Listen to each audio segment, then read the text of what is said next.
ओम शांति। आज के अव्यक्त महावाक्य हैं 26 नवंबर 1981 के। मुरली का टाइटल है सहयोगी ही सहज योगी। राज ऋषि सहयोगी सहज योगी बच्चों के प्रति अव्यक्त बाप दादा बोले। आज बाप दादा अपने स्वराज्य अधिकारी राज ऋषि भविष्य में राज्यवंशी बच्चों को देख रहे हैं। सभी सहज योगी अर्थात राज ऋषि हो।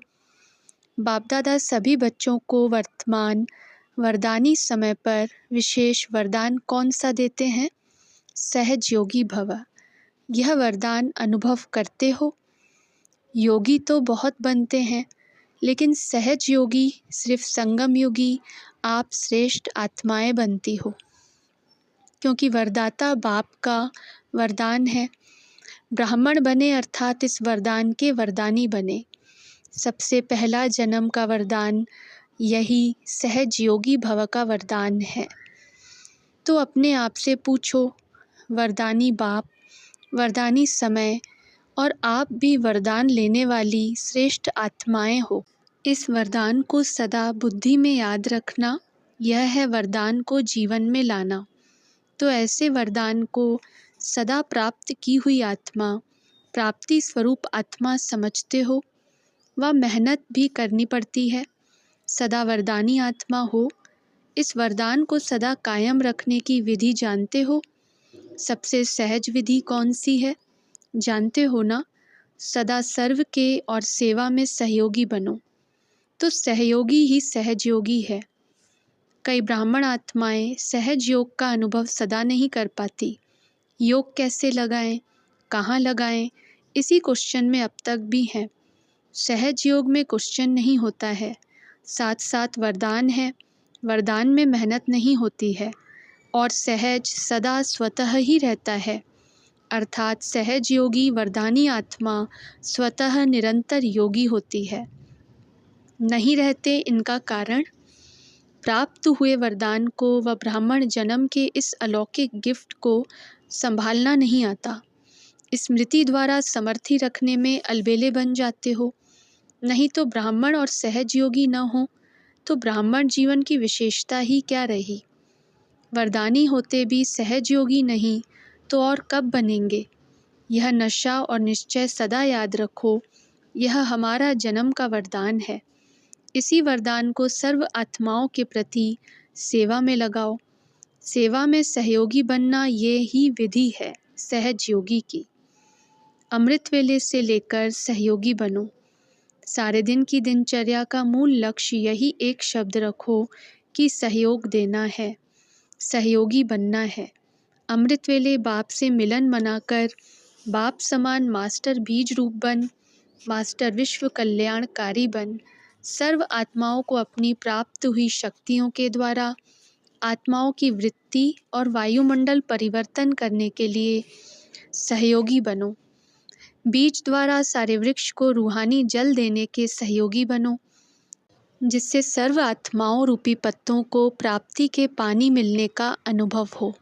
ऐसे अमृत वेले से लेकर जो भी सारे दिन में कार्य करते हो, हर कार्य का लक्ष्य सहयोग देना हो।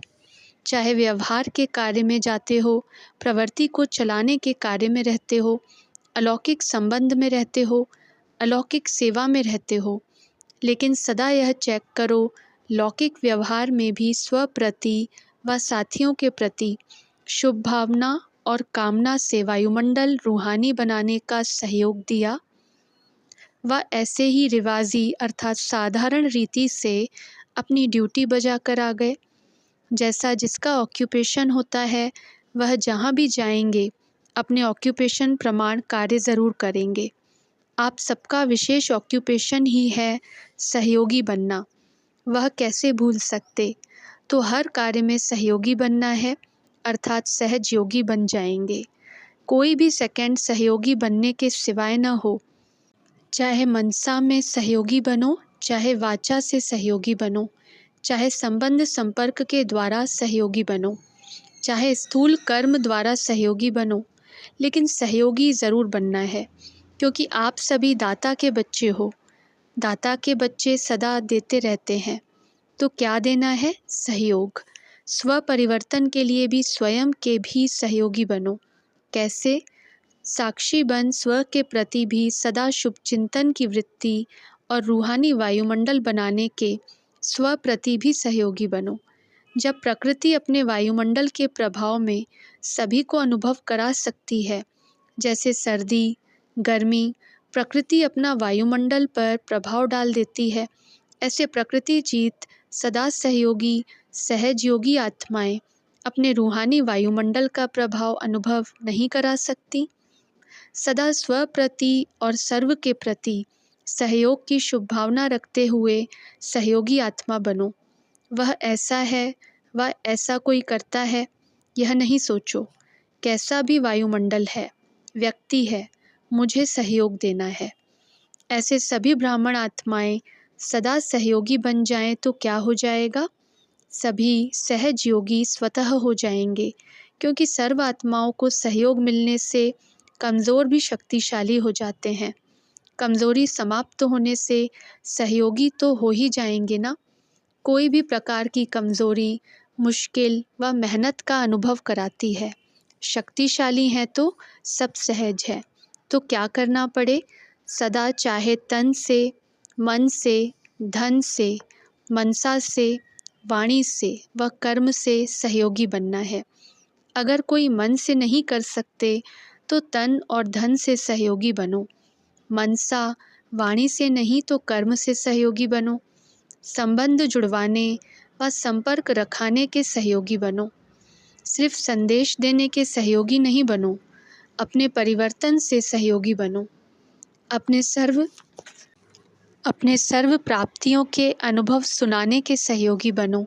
अपने सदा हर्षित रहने वाली सूरत से सहयोगी बनो। किसी को गुणों के दान द्वारा सहयोगी बनो। किसी को उमंग उत्साह बढ़ाने के सहयोगी बनो। जिसमें भी सहयोगी बन सको उसमें सहयोगी सदा बनो। यही सहज योग है। समझा क्या करना है?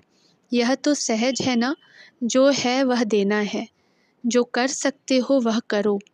सब नहीं कर सकते हो तो एक तो कर सकते हो।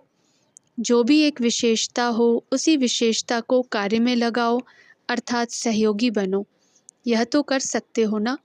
यह तो नहीं सोचते हो कि मेरे में कोई विशेषता नहीं, कोई गुण नहीं, यह हो ही नहीं सकता। ब्राह्मण बनने की ही बड़ी विशेषता है। बाप को जानने की बड़ी विशेषता है। इसलिए अपनी विशेषता द्वारा सदा सहयोगी बनो। अच्छा, ऐसे सदा सहयोगी अर्थात सहज योगी, सदा अपने श्रेष्ठ वृत्ति द्वारा वायुमंडल बनाने के सहयोगी आत्मा, कमज़ोर आत्माओं को उत्साह दिलाने की सहयोगी आत्मा, ऐसे अमृत वेले से हर समय सहयोगी बनने वाली आत्माओं को बाप दादा का याद, प्यार और नमस्ते। पार्टियों के साथ पहला पॉइंट, साइलेंस की शक्ति से दैवी स्वराज्य की स्थापना। साइलेंस की शक्ति से सारे विश्व पर दैवी राजस्थान का फाउंडेशन डाल रहे हो ना। वह आपस में लड़ते हैं और आप दैवी राजस्थान बना रहे हो। क्या बनना है यह उन्हों को क्या पता। वह तो अपना अपना प्रयत्न करते रहते हैं, लेकिन भावी क्या है उसको तो आप जानते हो। तो सभी बच्चे साइलेंस की शक्ति से दैवी स्वराज्य बना रहे हो ना। उनकी है जबान की शक्ति या बाहुबल, शस्त्रों की शक्ति, और आपकी है साइलेंस की शक्ति। इसी शक्ति के द्वारा दैवी राज्य स्थापन हो ही जाएगा। यह तो अटल निश्चय है ना।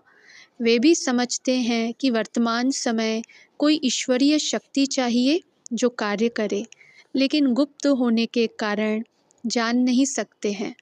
आप जानते हो और कर भी रहे हो। पंजाब में वृद्धि तो हो ही रही है ना। पंजाब भी सेवा का आदि स्थान है, तो आदि स्थान से कोई विशेष कार्य होना चाहिए। रूहानी बाप के बच्चे होने के नाते रूहानी सेवा करना हर बच्चे का कार्य है। जो बाप का कार्य वही बच्चों का कार्य। जैसे रूहानी बाप का कर्तव्य है रूहानी सेवा करना, ऐसे बच्चों को भी इसी कार्य में तत्पर रहना है। यह रूहानी सेवा हर सेकंड में, हर कदम में प्रत्यक्ष फल प्राप्त कराती है। प्रत्यक्ष फल है खुशी। जितनी सेवा करते उतना खुशी का खजाना बढ़ता जाता है। एक का पदम गुणा मिलता है, ऐसे समझते हो? आपका ऑक्यूपेशन ही है रूहानी सेवाधारी।